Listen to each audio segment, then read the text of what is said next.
El año 2018, con el actual general de la DIRCOTE, nosotros hemos entrevistado a Abimael Guzmán en su cárcel, en la base naval.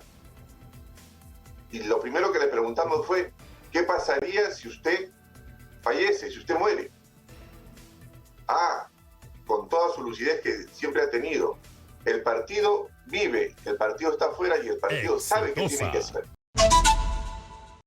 Hay mucha gente que piensa, y lamentablemente eso nos está pasando otra vez, como nos pasa con otros temas, que nos estamos centrando en si debe ser cremado Abimael Guzmán. Eso ya se resolvió, ¿no es cierto? Antonio Maldonado ha dicho acá que lo que hacía falta no eran leyes, sino coraje, porque la legislación vigente permitía cremar sus cuerpos y no se ha querido enfrentar la eventualidad de una demanda internacional, pero en fin, eso ya se resolvió. La pregunta es, general, si eso resuelve el problema de Sendero Luminoso. O sea, ¿cuál es nuestra estrategia frente a Sendero Luminoso? Es la pregunta. ¿Qué es lo que puede pasar? ¿Qué es lo que vamos a hacer? ¿Qué es lo que estamos haciendo?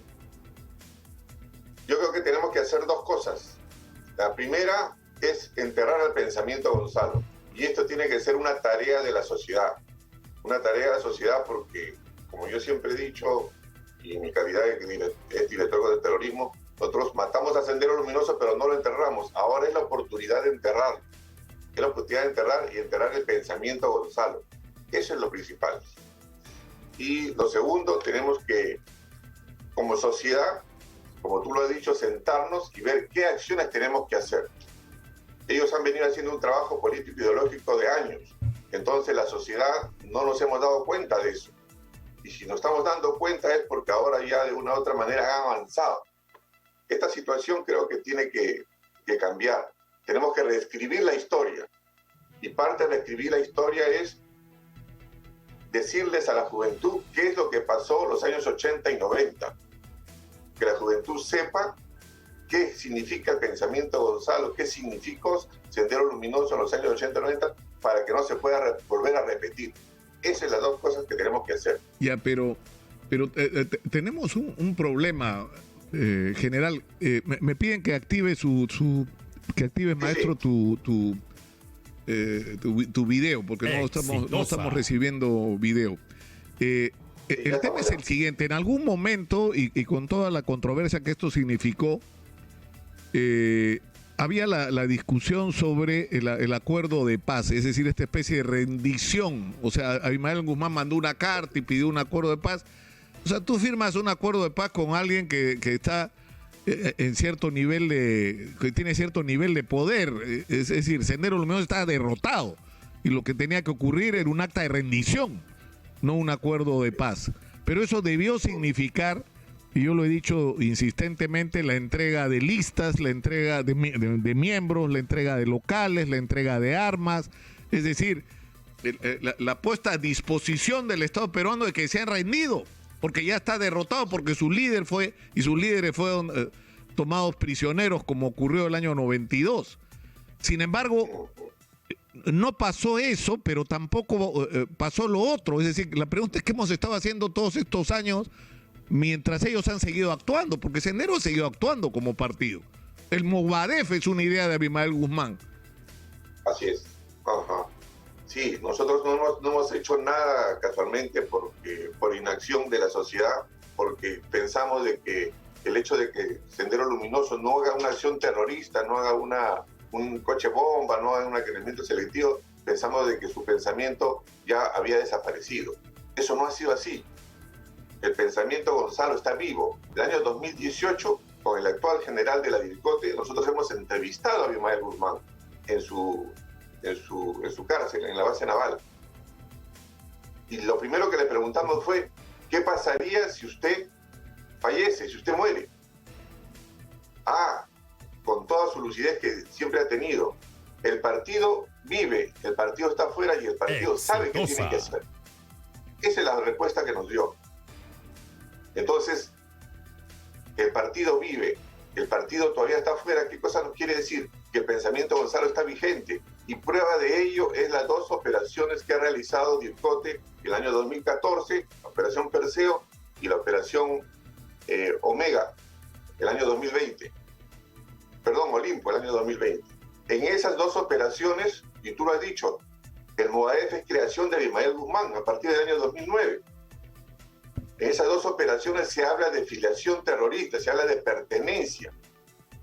Yo pienso que el Poder Judicial en estos momentos tiene una gran responsabilidad de indicar que el pensamiento Gonzalo es uno solo. Sendero es igual a Movadef. Claro, porque legalmente Sendero Luminoso es un partido que ha sido proscrito. O sea, la pertenencia a Sendero Luminoso en el Perú es un delito. Y el problema es que ese partido en la clandestinidad sigue existiendo. Es cierto, no están haciendo los seguidores de Abimael Guzmán acciones terroristas.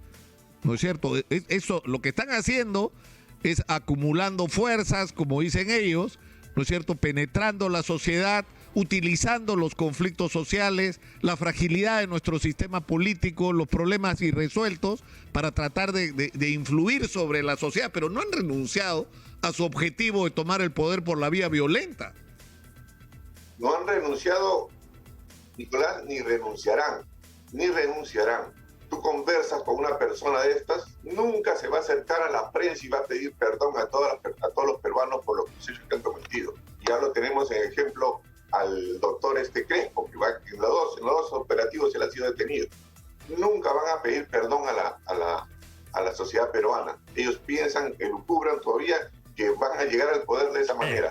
Abimael Guzmán, muy hábilmente, después de su captura, después del acuerdo de paz, él optó una nueva gran estrategia, y así le llaman en sus documentos, nueva gran estrategia, que es la lucha política con armas a la lucha política sin armas.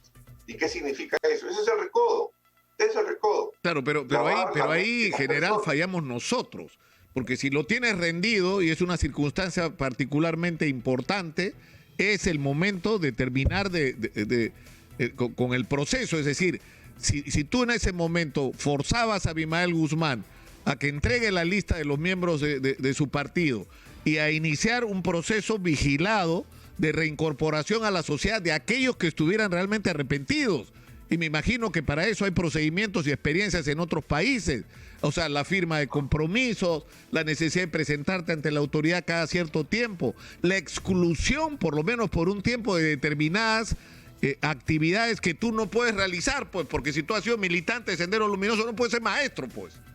No puedes ser maestro, por lo menos por un tiempo. O sea, tiene que pasar un proceso en el cual tu reincorporación a la sociedad pueda ser plena. Pero nosotros no hemos hecho nada con respecto a ese tema. O sea, los hemos dejado hacer. Así es. Nicolás, nosotros no hemos hecho nada, tienes razón, y la sociedad tiene que hacer un mea culpa.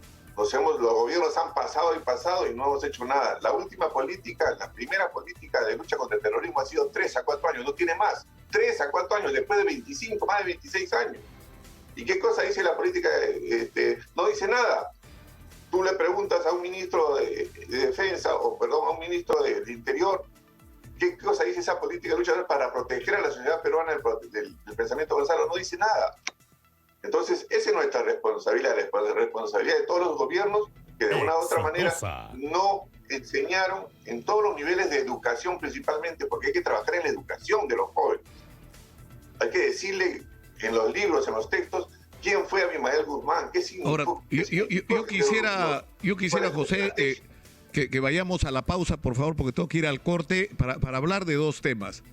Algo que yo estaba revisando en los últimos días, el material, los videos y los textos del informe de la Comisión de la Verdad, y me llamó la atención el mensaje que dio Víctor Polay.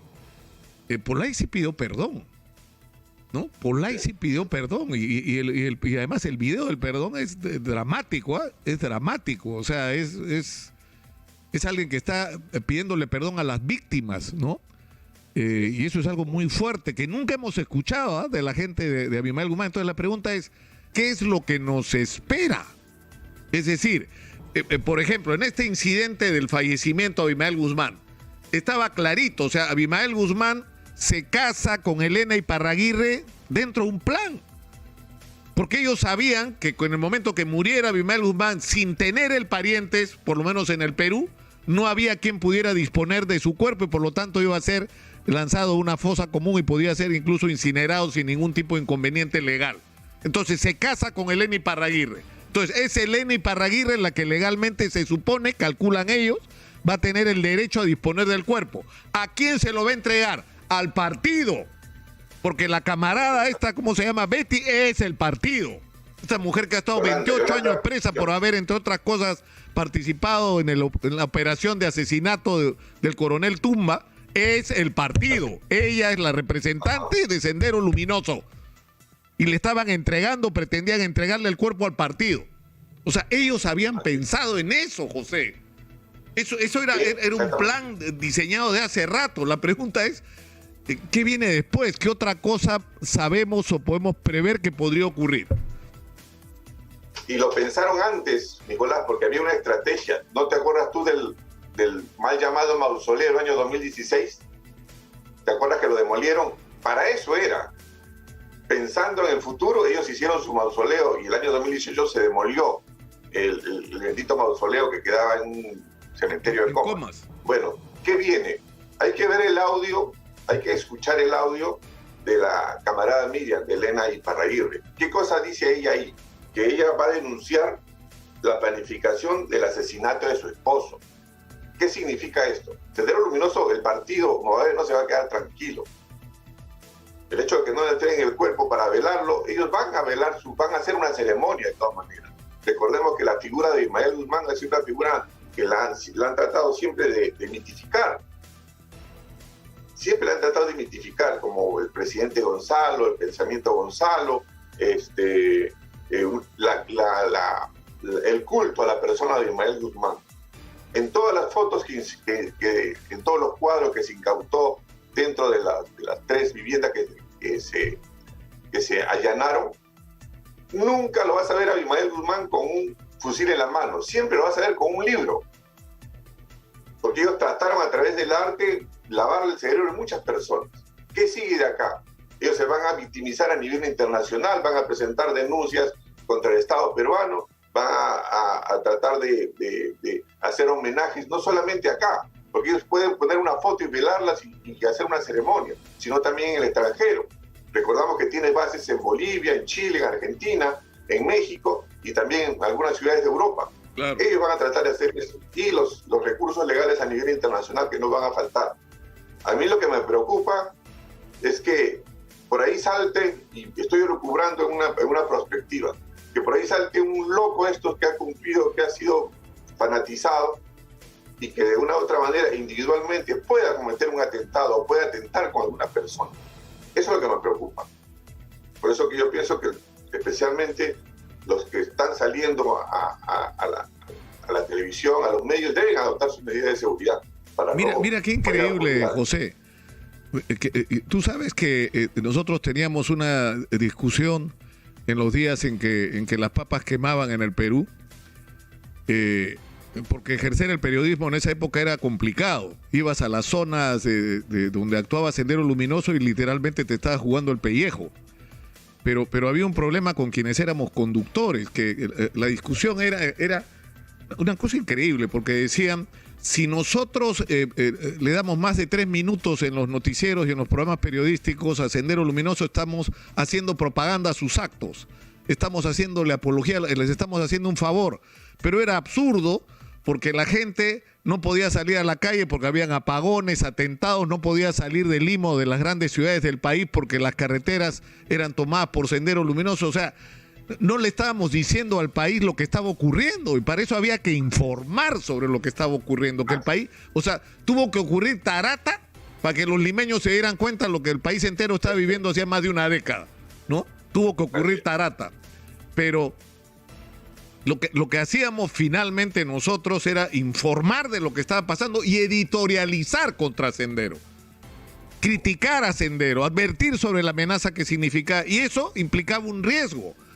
Yo te juro, José, que me pasé años de mi vida saliendo a la calle pensando que era el último día que salía a la calle, porque estaba claro que estábamos bajo amenaza. Ese mismo sentimiento he tenido en los últimos días. Que voy a salir un día de la radio y me van a meter un balazo en la cabeza, ¿no? Es increíble cómo hemos podido retroceder a ese tipo de sentimiento, ¿no? Como persona. Dicho ese paso, o sea, no me amilana, ¿no? O sea, no voy a dejar de decir las cosas que estoy diciendo, porque temor a que esta gente te mate si es que vuelven a matar gente como hicieron durante años. Y es algo que los chicos no saben. Los chicos no han vivido esa sensación de incertidumbre, de temor con la que hemos vivido los peruanos durante años. Tenemos que hacer una campaña, y ustedes están apoyando a eso, Nicolás, y la campaña tiene que ser dirigida a los jóvenes.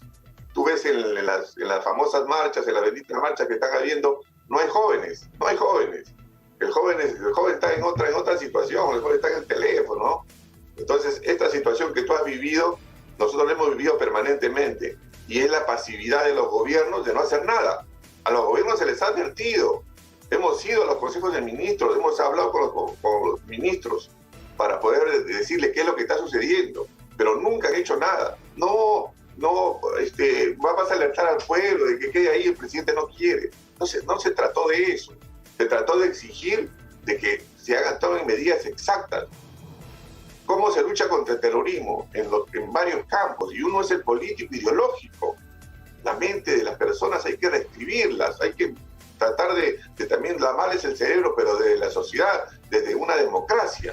Eso es lo que hay que... Yo tengo una pregunta final, José, que tiene que ver con lo del MRTA, porque yo creo que o sea, a nosotros nos ha faltado, y cuando digo nosotros, estoy hablando de los peruanos que estamos del lado de la democracia, y dentro de lo cual hay diferencias, porque eso es algo que alguna gente olvida.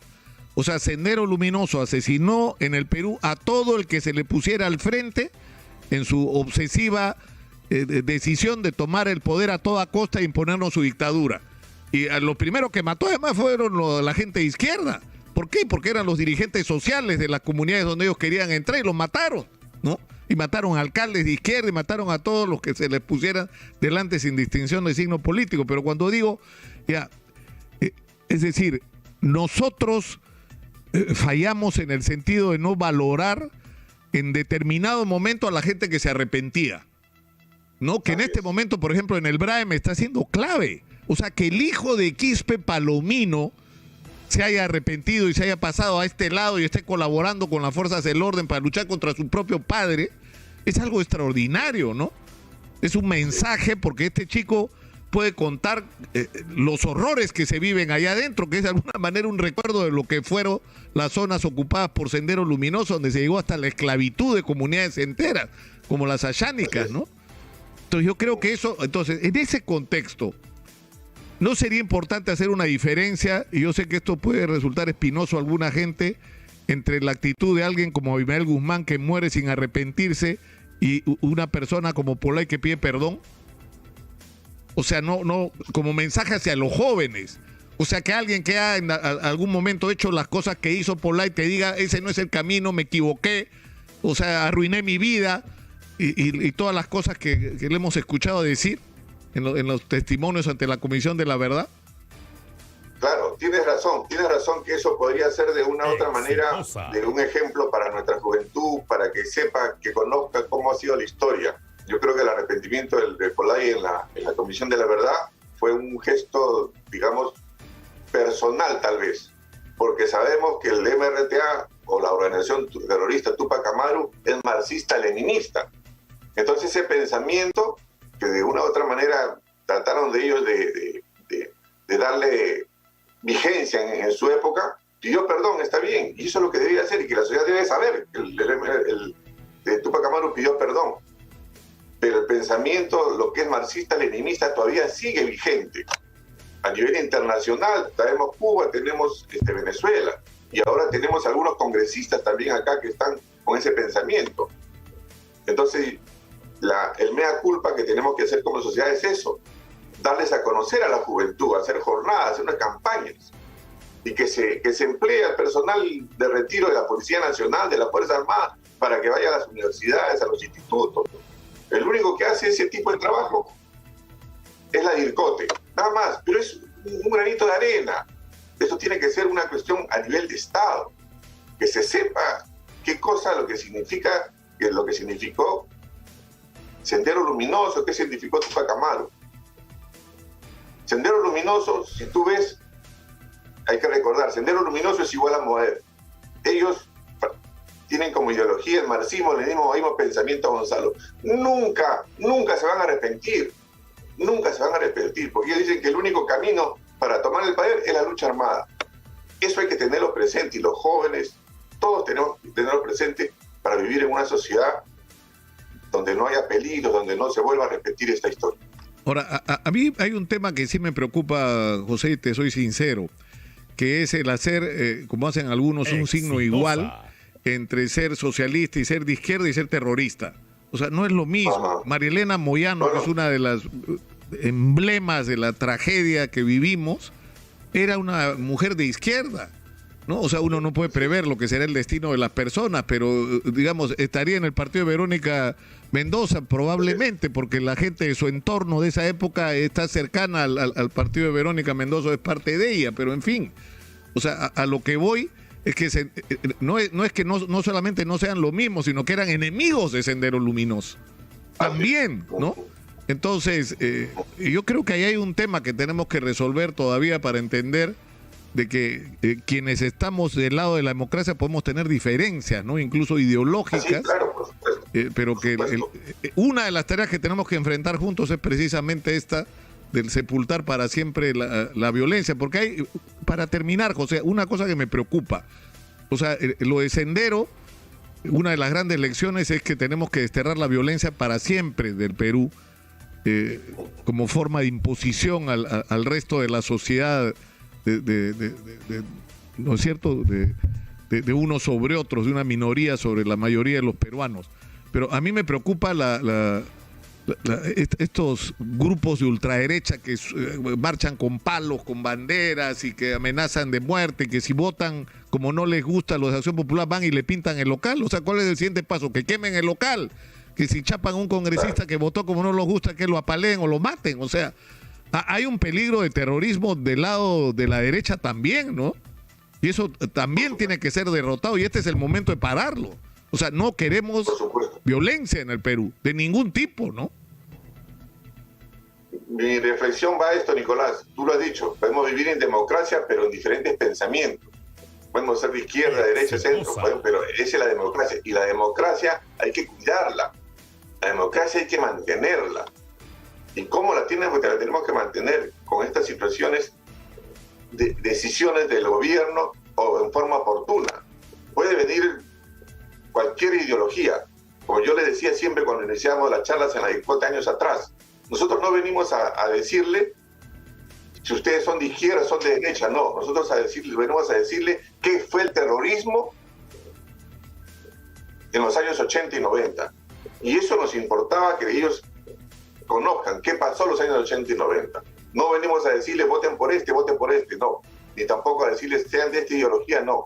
Sino a decirles qué pasó con el terrorismo. ¿Por qué Abimael Guzmán utilizó el terrorismo para conquistar el poder? ¿Y qué significó el pensamiento Gonzalo para todos los peruanos en su oportunidad? La democracia hay que cuidarla, hay que mantenerla.